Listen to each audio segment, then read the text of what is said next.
Hello everyone. आज मैं एक बुक पढ़ रहा था। बुक का नाम है 0 to 1 और ये मेनली डील करती है स्टार्टअप्स के ऊपर, आपकी स्टार्टअप जर्नी के ऊपर, जो आपके बेसिक पॉइंट्स हैं किसी बिज़नेस को ग्रो करने के लिए। वो इसे ये बुक उसे बहुत अच्छे से समझाती है और मेनली इसमें फालतू ज्ञान नहीं है जो कि यूट्यूब पे बहुत सारा पड़ा है, ना इसमें कोई एक्स्ट्रा मोटिवेशन है इस वीडियो में। अगर आप मोटिवेशन के लिए आए कि बिज़नेस कैसे बढ़ा कर सकते हैं, ऐसा कुछ नहीं है।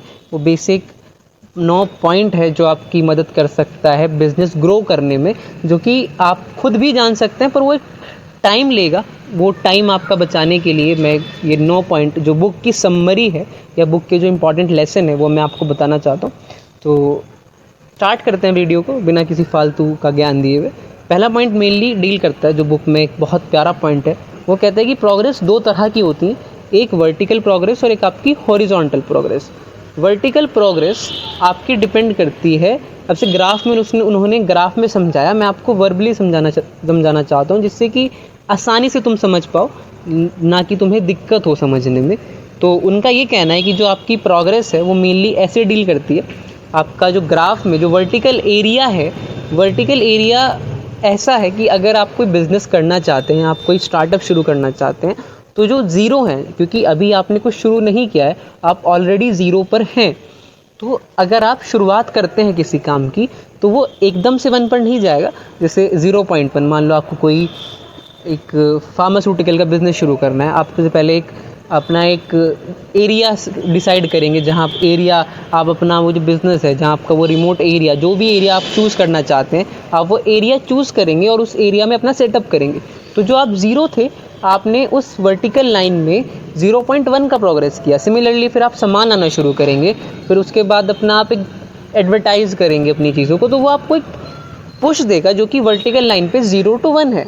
आप 0 से 1 पर जाएंगे, वो एक दिन में नहीं जाएंगे, पर हाँ, आप धीरे धीरे करते करते आप एक पॉइंट पर आ जाएंगे।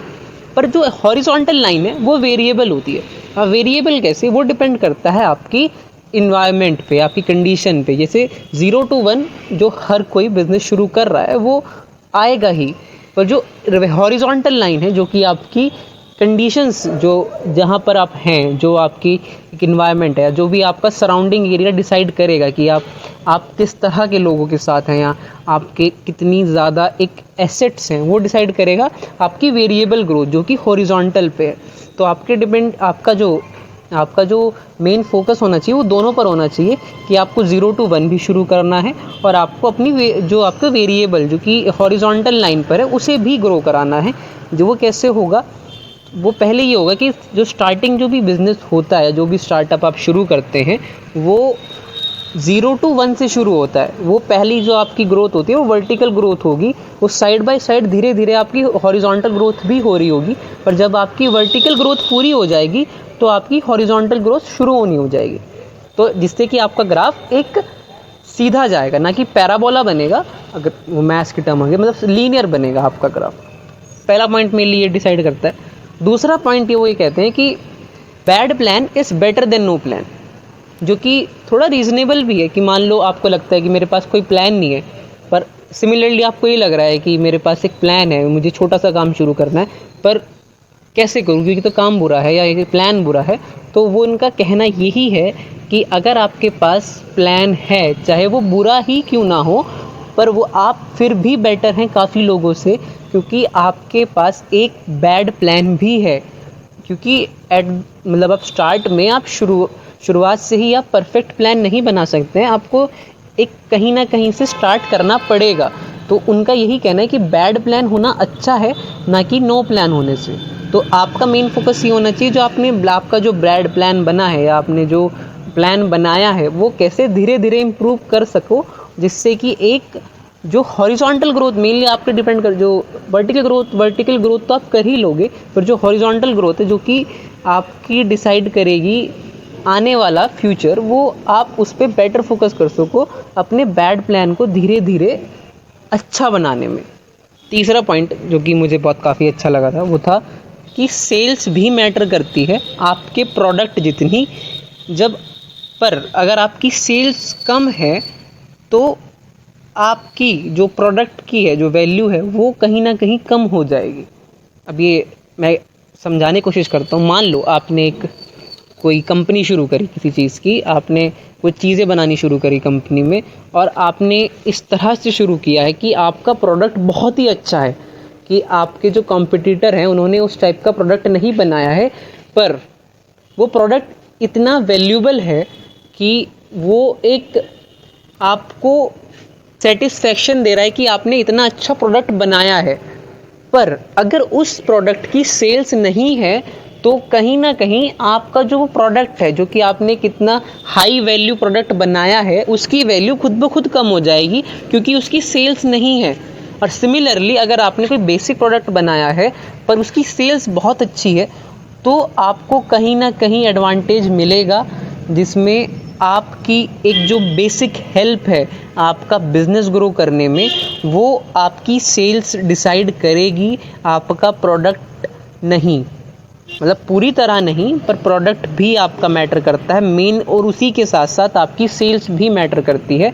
अगर आपका प्रोडक्ट बहुत अच्छा है पर आपकी सेल्स अच्छी नहीं है तो वो मैटर ही नहीं करेगा कि आपका प्रोडक्ट कितना अच्छा है। और अगर आपका प्रोडक्ट बहुत बेकार है पर अगर आपकी सेल्स बहुत अच्छी है तो आप कहीं ना कहीं अपना जो कंपटीशन है वो compete कर जाओगे। और चौथा पॉइंट कंपटीशन से ही डील करता है, जो कि ये है कि आपको अपना जो एरिया है, जो कंपटीशन का एरिया है, देखो अगर आप जैसे बोट है, अगर आपने एग्जांपल अगर बोट कंपनी में इस्तेमाल किया होगा, पहले भी बोट से अच्छी कंपनीज आई हैं और पहले भी म्यूज़िक कंपनीज बनी हैं, बहुत बड़ी बड़ी कंपनी बनी है, पर बोट की एक सबसे बड़ी एडवांटेज थी क्योंकि वो अपनी प्रोडक्ट पे, अपनी सर्विसेज पे ज़्यादा ध्यान दे रहे थे एज़ कम्पेयर टू एडवर्टाइजमेंट। अगर आपने ध्यान दिया हो तो अगर जो बोट का चीज़ें इस्तेमाल करते हैं वो उन्हें पता होगा कि बोट की सर्विस वैल्यू बहुत ज़्यादा अच्छी है। बोट अपने कस्टमर्स का बहुत ध्यान रखता है, जैसे कि अगर आपका कोई एयर डोप अगर ख़राब होता है तो वो 1 साल की सर्विस देते हैं, जिसमें वो एक्सचेंज करके भी देते हैं, जिसकी वजह से लोग अट्रैक्ट होते हैं क्योंकि उनकी सर्विस बहुत अच्छी है उनके कंपटीटर के हिसाब से।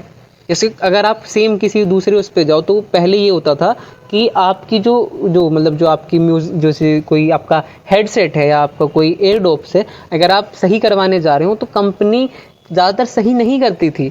वो आपको कहती थी कि नहीं, हम वो आउट ऑफ वारंटी हो गया, हम सही नहीं करेंगे।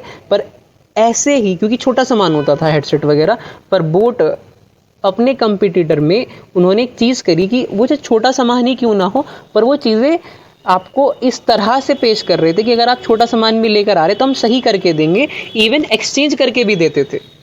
तो यही चीज़ आपकी मैं बता रहा हूँ कि प्रोडक्ट और सर्विस आपको अपनी बेटर करनी है अपने कंपटीटर से।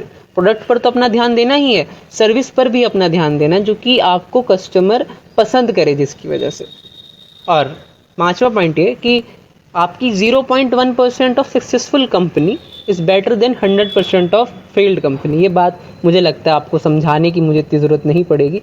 अगर आप इतनी तो समझदारी आप सभी लोगों में है कि 0.1% ऑफ सक्सेसफुल कंपनी, हम तो क्या फ़ायदा कि आप अपनी एक अलग ही अकड़ में है कि मेरे पास इतना सब कुछ है, पर अंदर से आपको पता है कि आपके पास कुछ नहीं है।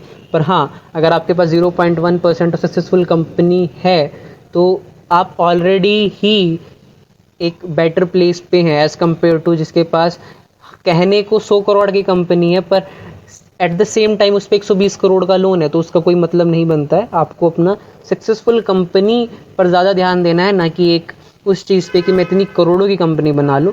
वो चीज़ें आपका लॉस करेगी और आपको अपने लॉस से बचना है। और ये छठा पॉइंट मेरे भाइयों के लिए जो कि थोड़े से डिप्रेस्ड रहते हैं, उन्हें मैं एक चीज़ कहना चाहता हूँ कि आपको बिलीव करना होगा कि आप अच्छे हैं, आप समझदार हैं।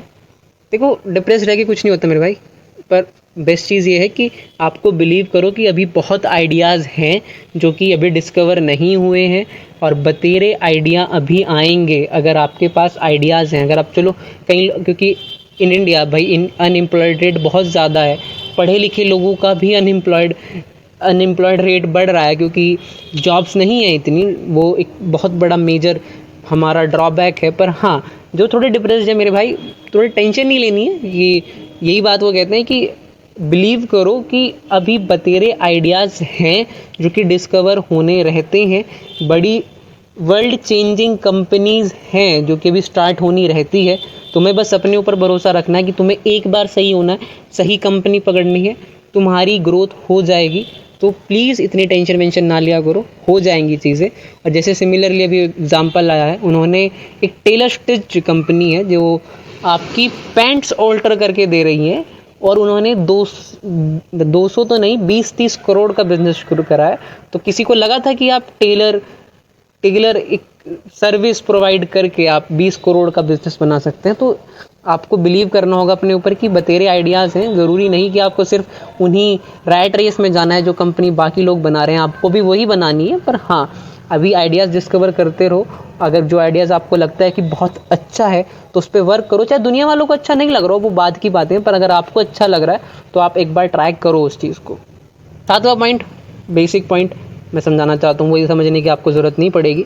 Work and hire people smarter than you और बेटर देन यू।